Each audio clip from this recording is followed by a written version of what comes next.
تو کیا آپ جانتے ہیں کہ رمضان کے 30 روزے رکھنے سے ہمارے شریر پر کیا اثر ہوتا ہے؟ اس پر جاپانی سائنسدان نے ایک بڑی کھوج کی ہے جس کا جاننا ہر مسلمان کے لیے بے حد ضروری ہے۔ جاپانی بائیولوجسٹ یوشونوری اشومی ایک سائنسدان ہے جن کو 2016 میں میڈیسن پر نوبل پرائز دیا گیا۔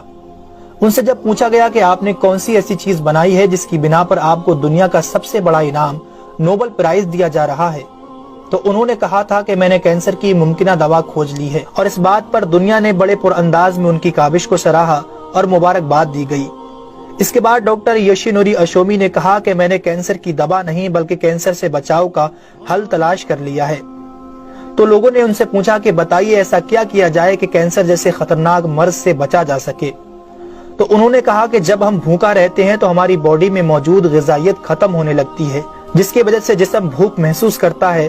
اگر اس بھوک کے دوران جسم تک کھانا نہ پہنچے تو ہمارا جسم بھوک کی شدت کی وجہ سے اپنے اندر موجود ان زہریلے سیلز کو کھانا شروع کر دیتا ہے جو کینسر کا سبب بنتے ہیں۔ اس عمل کو میڈیکل کی لینگویج میں آٹوفیگی کہا جاتا ہے۔ اگر آپ چاہتے ہیں کہ آپ کا جسم ایسے بیمار سیل سے پاک ہو تو آپ کو بھوکا رہنا چاہیے۔ جب ایسے سیلز مرنا شروع کر دیتے ہیں تو کینسر کا پرسنٹیج کم ہو جاتا ہے۔ اس کے بعد جاپانی سائنسدان سے پوچھا گیا کہ انسان کو سال بھر میں کتنے دن بھوکا رہنا چاہیے کہ اس میں کینسر نہ پایا جائے؟ تو انہوں نے کہا کہ اگر 20 سے 25 دن کم سے کم اور 9 سے 10 گھنٹے بھوکا رہا جائے تو اس کی باڈی ایسے تمام زہریلے سیلز کو کھا جائے گی اور اس میں کینسر نہیں ہوگا۔ اے میرے پیارے رب کریم، آج ہمیں سمجھ آیا کہ مومن پر روزے کیوں فرض کیے گئے، اور آج مجھے اس احادیث پاک کی بھی سمجھ آ گئی جس میں آپ صلی اللہ علیہ وسلم نے فرمایا کہ ہر شے کی زکوٰۃ ہے اور جسم کی زکوٰۃ روزہ ہے۔ سبحان اللہ! میں قربان جاؤں ایسے سچے دین پر جس نے عبادت کے اندر بھی بیماریوں کا علاج رکھا ہے۔ دوستو، اسلام وہ دین فطرت ہے جو زندگی کے ہر شعبے میں راہ اعتدال کی تعلیم دیتا ہے۔ اس لیے آج نہ صرف مغرب میں زیادہ کھانے کو ناپسند کیا جاتا ہے بلکہ اسے انسانی صحت کے لیے بھی نقصان دہ سمجھا جاتا ہے۔ اللہ تعالیٰ نے اپنے پیارے محبوب حضرت محمد صلی اللہ علیہ وسلم پر وحی نازل فرمائی، کھاؤ پیو اور حد سے نہ بڑھو، بے شک وہ حد سے بڑھنے والوں کو پسند نہیں فرماتا۔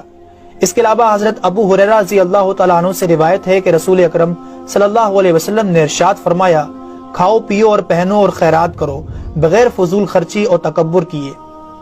دوستو، انسان کو کھانے کی صرف تھوڑی سی مقدار کی ضرورت ہے جو انسانی جسم میں توانائی پیدا کر سکے، جتنی توانائی انسانی زندگی کے لیے ضروری ہے، اور جس سے اس کی صحت اچھی رہے اور وہ اپنی روزمرہ کی ذمہ داریاں پوری کر سکے۔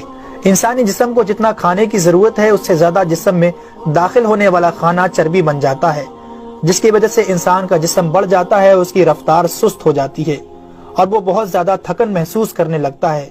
اس کے علاوہ انسانی جسم بہت سے امراض کا شکار بھی ہو جاتا ہے۔ اسی لیے اللہ تعالیٰ نے روزے فرض کیے تاکہ 11 مہینوں کے دوران کھانے پینے کی بے احتیاطی کا ازالہ ہو سکے۔ قرآن پاک میں اللہ تعالیٰ نے روزے رکھنے کا حکم ان الفاظ میں بیان فرمایا ہے، اے ایمان والو، تم پر روزے فرض کیے گئے جیسے کہ تم سے پہلوں پر روزے فرض کیے گئے تھے تاکہ تم پرہیزگار بن جاؤ۔ دوستو، قرآن مجید میں بیمار اور مسافر کے لیے روزے مؤخر کرنے اور جو روزہ نہ رکھ سکے ان کے لیے فدیہ ادا کرنے کا حکم دیا ہے۔ اس کے بعد روزہ رکھنے کی حکمت ان الفاظ میں بیان فرمائی، اور تمہارے لیے روزہ رکھنا ہی بہتر ہے اگر تم جانتے ہو۔ دراصل یہاں یہ بتایا گیا ہے کہ اگر تم موجودہ علم کو سمجھتے ہو تو تمہارے لیے بہتر یہی ہے کہ تم روزے رکھو، کیونکہ روزہ اپنے اندر بے شمار روحانی، نفسیاتی اور طبی فائدوں کو رکھتا ہے۔